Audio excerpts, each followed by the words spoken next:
तो आज हम लोग शुरू करने वाले हैं क्वेश्चंस। पहला क्वेश्चन कहता है कि न्यूक्लियस के अलावा कोशिका के अंग में डीएनए रहता है। देखो, न्यूक्लियस के अलावा अर्थात केंद्रक के अलावा कोशिका के किस अंग में डीएनए रहता है? सबसे पहले डीएनए कहाँ रहता है? तो कोशिका के अंग में यानी कोशिकांग में रहता है। कोशिका के अलावा न्यूक्लियस का जो तीन पार्ट है, कोशिका के अंग के तीन जो भाग हैं, एक कोशिकांग है, एक न्यूक्लियस या केंद्रक है और तीसरा कोशिका झिल्ली है। तो कोशिका का जो दूसरा भाग है, एक तो केंद्रक में पाया जाता है डीएनए, दूसरा जो है वो माइटोकॉन्ड्रिया में पाया जाता है। माइटोकॉन्ड्रिया को कोशिका का ऊर्जा गृह के नाम से जानते हैं। न्यूक्लियर रिएक्टर में ग्रेफाइट का उपयोग किया जाता है। ग्रेफाइट का उपयोग करते हैं मॉडरेटर में, यानी रिएक्शन को मॉडरेट करने में इसका इस्तेमाल करते हैं। कौन सा एसिड बुरादे के इस्तेमाल में बनाया जाता है? एसिटिक एसिड को बुरादे के एसिड के रूप में इस्तेमाल बनाया जाता है। एसिटिक एसिड को बुरादे के एसिड में रूप में इस्तेमाल करते हैं। अगला सवाल है, रबर का वलनीकरण डैश डालते हुए किया जाता है। रबर का वलनीकरण सल्फर को डालने के लिए करते हैं। बिजली के स्टोव के तंतु को डैश से बनाया जाता है। बिजली के स्टोव के तंतु को नाइक्रोम से बनाया जाता है। बिजली के स्टोव को हम लोग दूसरे भाषा में हीटर कहते हैं और हीटर में हम लोग नाइक्रोम के तार का इस्तेमाल करते हैं। जबकि विद्युत बल्ब में हम लोग इस्तेमाल करते हैं बच्चों टंगस्टन की। टंगस्टन की जो गलनांक होती है, हट जा तुम इधर आ जाओ, उसको बैठने दो। टंगस्टन की जो गलनांक होती है वो क्या होती है? बहुत ज़्यादा होती है। टंगस्टन की गलनांक बहुत अधिक होने से, ठीक है, वो लंबे समय तक गर्म होता है और जल्दी गलता नहीं है, इसीलिए टंगस्टन का हम लोग इस्तेमाल करते हैं। तो यही सवाल पूछा है कि बिजली के स्टोव में तंतु किस तंतु से बनाते हैं बच्चों? तो उसका नाम है नाइक्रोम। और विद्युत बल्ब जो बनता है वो किससे बनता है? टंगस्टन से बनता है। ये याद है आप लोग। कौन सा विटामिन रक्त के जमाव में उपयोगी होता है? हमारे पास 4 तरह के विटामिन होते हैं, 5 तरह के। मैं कितना बार बोल चुका हूँ, A, B, C, D, E और K। इसमें से K ऐसा विटामिन है जो रक्त को थक्का बनाने में क्या करता है? मदद करता है। अगला सवाल है, अति चालकता एक ऐसी घटना है जिसमें किसी विद्युत पदार्थ का प्रतिरोध क्या होता है? ऐसा है कि अति चालकता सुपर कंडक्टिविटी जो है वो बहुत ही कम तापमान पर, एक लेयर तापमान पर, उसकी प्रतिरोध तापमान पर जो है ना वो क्या हो जाता है? शून्य हो जाता है। मतलब प्रतिरोध जो है वो 0 हो जाता है। ठीक है, ऐसा कोई भी घटना जिस घटना में बहुत कम टेम्परेचर पर, बहुत कम तापमान पर किसी भी पदार्थ का प्रतिरोध शून्य हो जाता है, उसे सुपर कंडक्टिविटी या अति चालकता के नाम से जानते हैं। अति चालकता बनाने का एकमात्र कारण है, अति चालकता को डेवलप का एकमात्र कारण है कि हमने ऐसा इंस्ट्रूमेंट बनाया, हमने ऐसा सामान बनाया जिससे क्या हो? प्रतिरोध हमारा क्या हो? शून्य हो, कोई रुकावट ना हो। तारपीन का तेल डैश से प्राप्त करते हैं बच्चों? तारपीन का तेल चीड़ के वृक्ष से प्राप्त करते हैं। तारपीन के तेल का इस्तेमाल हम लोग किस में करते हैं? औषधि के रूप में करते हैं। ठीक है ना, तारपीन का तेल हम लोग औषधि के रूप में करते हैं, घाव वगैरह हो जाता है वहाँ पे लगाने के लिए करते हैं। उसके अलावा तारपीन का तेल का इस्तेमाल जो है वो पेंट वगैरह करने में भी करते हैं। ठीक है, फूल गोभी का खाने लायक हिस्सा है। फूल गोभी में सिर्फ हम लोग क्या खाते हैं बच्चों? फूल को खाते हैं। कपड़े धोने के सोडे का रासायनिक सूत्र क्या है? Na2CO3.10H2O कपड़े धोने का रासायनिक सूत्र माना गया है। अगला सवाल है, उस ब्रह्मांड का नाम बताएं जिसका पृथ्वी एक ग्रह है। उस ब्रह्मांड का नाम बताइए जो पृथ्वी एक ग्रह है, उसका नाम क्या है? मिल्की वे। ठीक है, मानव शरीर की सबसे लंबी हस्ती क्या है? फीमर है, मतलब सबसे, जिसको कर्विका के नाम से जानते हैं। सफेद रक्त कोशिका किस रूप में कार्य करता है? सफेद रक्त कोशिका मतलब WBC हमारे शरीर में संक्रमण से सुरक्षा देता है। यह बात आप लोग को पहले से पता है कि हम लोग के पास 3 तरह के ब्लड है, एक है RBC, एक है WBC और एक है प्लेटलेट। ठीक है, प्लेटलेट। तो RBC का काम होता है शरीर को ऑक्सीकरण करना, यानी ऑक्सीजन को ढोना। ठीक है, और WBC का काम है शरीर की सुरक्षा करना। किससे सुरक्षा करना? रोगों से। जबकि प्लेटलेट पट्टिकाणु काम है ब्लड को थक्का बनाने, क्लॉट बनाने में मदद करता है। ठीक है, इसकी आयु हमारे शरीर में 120 दिन तक रहती है, इसकी आयु हमारे शरीर में 3 से 4 दिन तक रहती है। ठीक है बच्चों, फिर हमेशा नया तैयार होता है। WBC की मात्रा होने से, बढ़ने से, घटने से आपके बॉडी में इम्यूनिटी पावर पर क्या होता है, प्रभाव पड़ता है। ठीक है, अथवा हमें इम्यूनिटी पावर को मेंटेन करने के लिए WBC मेंटेन करना होता है। ठीक है, WBC को, श्वेत रक्तकण को वीर सिपाही के नाम से भी जानते हैं। अगला सवाल है, सौर ऊर्जा डैश के कारण उत्पन्न होती है। सौर ऊर्जा नाभिकीय संलयन यानी सूर्य के, सौर ऊर्जा मतलब बच्चों सूर्य का प्रकाश, और सूर्य का प्रकाश में ऊर्जा किसके कारण उत्पन्न होता है, नाभिकीय संलयन की प्रतिक्रिया द्वारा होता है। विद्युत क्षेत्र में AC और DC का क्या मतलब है? AC मतलब अल्टरनेटिव करंट, DC मतलब डायरेक्ट करंट। प्रिज्म में प्रकाश के विभिन्न रंगों के बिखराव को क्या कहते हैं? प्रिज्म अर्थात श्वेत प्रकाश से यानी सूर्य के प्रकाश से जब किसी भी श्वेत रंग को प्रकाशित करते हैं तो यह 7 रंगों में बिखरता है। कितने रंगों में? 7 रंगों में। 7 रंगों में बंटने की इसी घटना को, ठीक है ना, क्या कहते हैं? प्रकाश का क्या कहते हैं बच्चों? वर्ण विक्षेपण कहते हैं। 7 रंगों में बंटना क्या कहलाता है? प्रकाश का वर्ण विक्षेपण कहलाता है। अगला सवाल है, ऑप्टिकल फाइबर किस सिद्धांत पर काम करता है? ऑप्टिकल फाइबर कुल आंतरिक, टोटल इंटरनल रिफ्लेक्शन, पूर्ण आंतरिक परिवर्तन, कुल आंतरिक परिवर्तन के हिसाब से काम करता है। अगला सवाल है, आवर्त सारणी में कौन सा पहला तत्व है? आवर्त सारणी में पहला तत्व का नाम है हाइड्रोजन। आवर्त सारणी में पहला तत्व का नाम क्या है? हाइड्रोजन है। ठीक है, लौह X जिसमें 72% लोहा पाया जाता है उसे क्या कहते हैं? लौह X जिसमें 72% लोहा पाया जाता है उसे कहते हैं हेमाटाइट। हेमाटाइट जिसमें 72% लोहा पाया जाता है। अगला सवाल है, वायु दाब को मापने का यंत्र क्या कहलाता है? वायु दाब के मापने के यंत्र को बैरोमीटर कहते हैं। मनुष्य के शरीर में छोटी अंतःस्रावी ग्रंथि कौन सी है? मनुष्य के शरीर में छोटी अंतःस्रावी ग्रंथि को हम लोग पीयूष ग्रंथि के नाम से जानते हैं। अगला सवाल है, पृथ्वी के सबसे निकट का तारा कौन सा है? पृथ्वी के सबसे निकट का तारा कौन है? सूर्य है, क्योंकि सूर्य क्या है? एक तारा है, और पृथ्वी के सबसे निकट तारा कौन सा है? तो वो है सूर्य। क्लियर? अगला सवाल है, मरकरी थर्मामीटर का उपयोग अधिकतम कितने तापमान में मापने के लिए किया जाता है? मरकरी थर्मामीटर का अधिकतम 100 डिग्री टेम्परेचर मेजरमेंट करने में इस्तेमाल करते हैं। पारा जो है, मरकरी थर्मामीटर जो है वो मेजर करता है, वो फ़ारेनहाइट में करता है। तो हम लोग की मैक्सिमम बुखार हो जाती है 103, 104, लेकिन वो उससे हम लोग टेम्परेचर भी मेजर कर सकते हैं। मैक्सिमम 100 को हम लोग मेजर कर सकते हैं। ठीक है, कांच प्रबलित प्लास्टिक निर्माण में किस प्रकार के कांच का उपयोग होता है? तो तंतु कांच का इस्तेमाल करते हैं। कौन सा?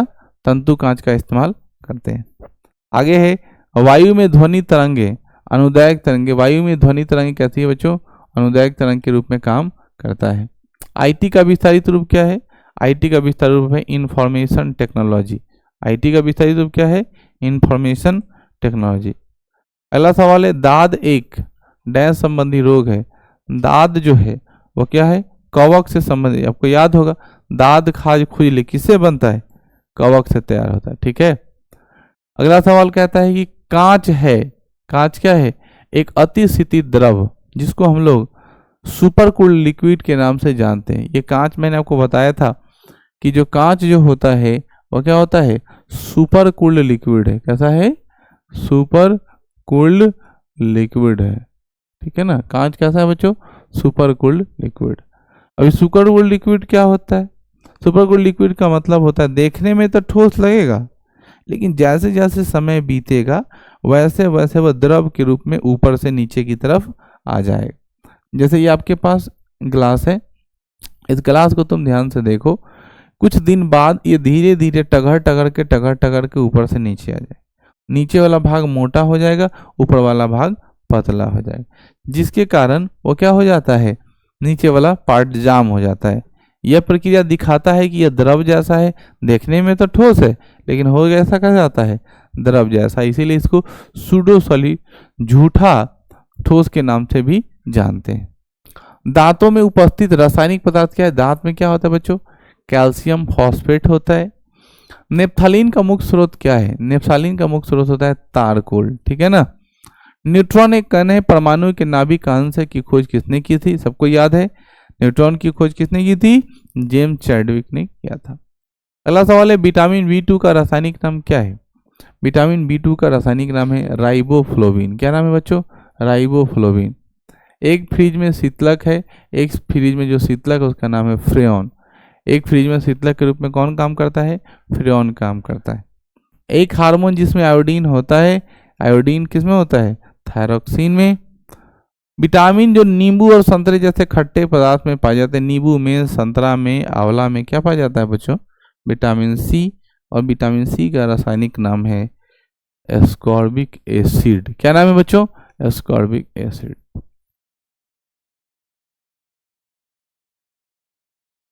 अगला सवाल क्या कहता है कि एक ग्रीन विट्रॉल का रासायनिक फार्मूला जिसे हरा थोथा के नाम से जानते हैं। ध्यान सुनना, ग्रीन विट्रॉल मतलब हरा कशिश बोल सकते हो, या हरा थोथा भी हम लोग इसको बोलते हैं। ये हरा थोथा का फार्मूला है Fe2SO4.7H2O। प्रकाश संश्लेषण के दौरान कौन सी गैस निकलती है? सबको याद है प्रकाश संश्लेषण की जब प्रक्रिया होती है तो कार्बन डाइऑक्साइड की आवश्यकता होती है, जबकि निकलता कौन सा गैस है? Oxygen gas. एक मोटी कांच के माध्यम से जब एक लाल वस्तु को देखा जाए तो वह कैसा प्रकट होता है? तो कैसा होता है? काला प्रकट होता है। ठीक है ना। एक मोटी नीले कांच के माध्यम से जब एक लाल वस्तु देखा जाता है तो क्या होता है? काला प्रतीत होता है। एक वस्तु का वजन सबसे कम कहाँ रखने से होता है? सबसे कम कहाँ मिलेगा?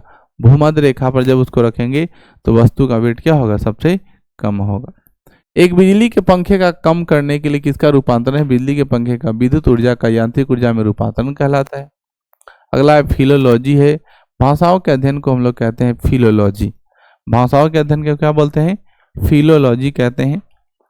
भारतीय संविधान के अनुच्छेद 8 में 22 भाषाओं का जिक्र किया गया। कितने भाषाओं का? 22 भाषाओं का जिक्र किया गया है।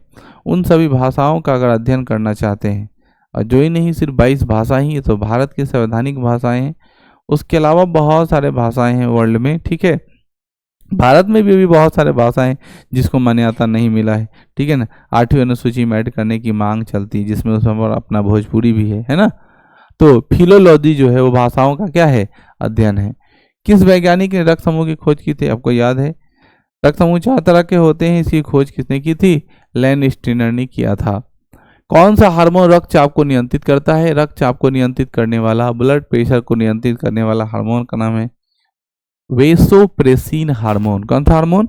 वेसोप्रेसिन हार्मोन के द्वारा रक्तचाप को नियंत्रित करते हैं। हल्की विद्युत प्रवाह का पता लगाने के लिए क्या साधन उपयोग होता है? हल्की विद्युत प्रवाह का पता लगाने के लिए गैल्वेनोमीटर का इस्तेमाल करते हैं। अनैच्छिक मांसपेशियां किनके द्वारा नियंत्रित होती है बच्चों? रीढ़ की हड्डियां के द्वारा अनैच्छिक मांसपेशी का नियंत्रण होता है। आपको मैं बता दूं कि हमारे शरीर में कुछ ऐसी मांसपेशियां हैं जिसका नियंत्रण हम पर संभव नहीं है। वह हम पर नियंत्रण ही नहीं होता, अपने आप होता है। तो अनैच्छिक क्रियाओं को नियंत्रित करने के लिए, ठीक है ना, रीढ़ की हड्डी का मांसपेशी करता है। नाइट्रिक अम्ल के लवण को क्या कहते हैं बच्चों? नाइट्रिक अम्ल के लवण को नाइट्रेट कहते हैं। नाइट्रिक अम्ल को क्या कहते हैं? नाइट्रेट कहते हैं। पानी में हवाई बुलबुले किस वजह से चमकते हैं? कुल आंतरिक प्रतिबिंब के कारण पानी में हवाई बुलबुले चमकते हैं। अगला सवाल है, स्त्री में गर्म होने वाला तत्व क्या कहलाता है? विद्युत स्त्री में गर्म होने वाला तत्व को क्या बोलते हैं? याद रखेंगे, हीटर में भी नाइक्रोम और स्त्री में भी नाइक्रोम का इस्तेमाल करते हैं। अगला सवाल है, केल्विन पैमाने पर बर्फ पिघलने की बिंदु क्या है? देखो, जब भी डिग्री सेल्सियस से केल्विन में जाते हैं तो 273 क्या करते हैं? जोड़ देते हैं। तो बर्फ कितने डिग्री सेल्सियस पर पिघलता है? 0 डिग्री सेल्सियस पर। तो 0 में 273 जोड़ेंगे तो कितना होगा? 273 केल्विन ही होगा। क्लियर है। हाइड्रोजन परमाणु में प्रोटॉन, इलेक्ट्रॉन, न्यूट्रॉन क्रमशः किस रूप में शामिल होते हैं? देखो, हाइड्रोजन परमाणु में प्रोटॉन की संख्या बराबर इलेक्ट्रॉन की संख्या बराबर एटॉमिक मास। तो हाइड्रोजन 1 नंबर में होता है, इसलिए प्रोटॉनों की संख्या बराबर इलेक्ट्रॉनों की संख्या, यानी हाइड्रोजन का हो गया 1, तो प्रोटॉन बराबर 1 और इलेक्ट्रॉन बराबर भी 1 होगा। लेकिन न्यूट्रॉन की बात करें तो न्यूट्रॉन की फार्मूला होती है एटॉमिक मास माइनस इलेक्ट्रॉनों की संख्या या प्रोटॉनों की संख्या बराबर n। तो इसका मान भी 1 होता है, इसका भी मान होता है, घटा क्या मिलेगा? 0। तो इसका आंसर हो जाएगा 0। लेकिन ऐसा नहीं है। हाइड्रोजन के 3 आइसोटॉप्स है, हाइड्रोजन जैसा दिखने वाला 3 पार्ट्स है, प्रोटियम, ड्राइटियम और ट्राइटियम, ड्यूटेरियम और ट्राइटियम। तो ये ड्यूटेरियम और ट्राइटियम ऐसा है जिसके पास एक के पास एक इलेक्ट्रॉन पाया जाता है, एक न्यूट्रॉन पाया जाता है, एक के पास 2 न्यूट्रॉन पाया जाता है। लेकिन प्रोटियम के पास कोई न्यूट्रॉन नहीं पाया जाता, इसलिए हाइड्रोजन के पास कोई न्यूट्रॉन न होने की बात हम लोग करते हैं। ब्रह्मांड में सबसे हल्का तत्व कौन सा है? ब्रह्मांड में सबसे हल्का तत्व कौन है? हाइड्रोजन है। सिनेबार ऐश किसका है? सिनेबार जो ऐश है वो किसके है बच्चों? पारा के।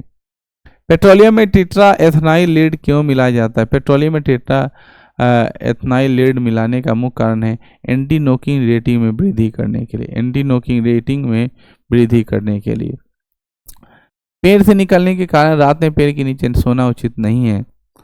पेड़ के नीचे रात को सोना उचित नहीं इसलिए माना जाता है क्योंकि रात्रि में पेड़ पौधे भी मनुष्य जैसा सांस लेता है। जैसे हम लोग रात को या दिन को कार्बन डाइऑक्साइड छोड़ते हैं, ऑक्सीजन को ग्रहण करते हैं, उसी तरह पेड़ पौधे भी रात में क्या करते हैं? कार्बन डाइऑक्साइड को छोड़ते हैं, ऑक्सीजन को ग्रहण करते हैं। तो अगर लगातार आप पेड़ के नीचे सोते हैं तो आपकी मौत हो जाएगी, ठीक है ना, दिक्कत होगा, इसीलिए आपको बचना चाहिए। ठीक है, समझ में आ गई बात? चलो इसको रुकते हैं अब।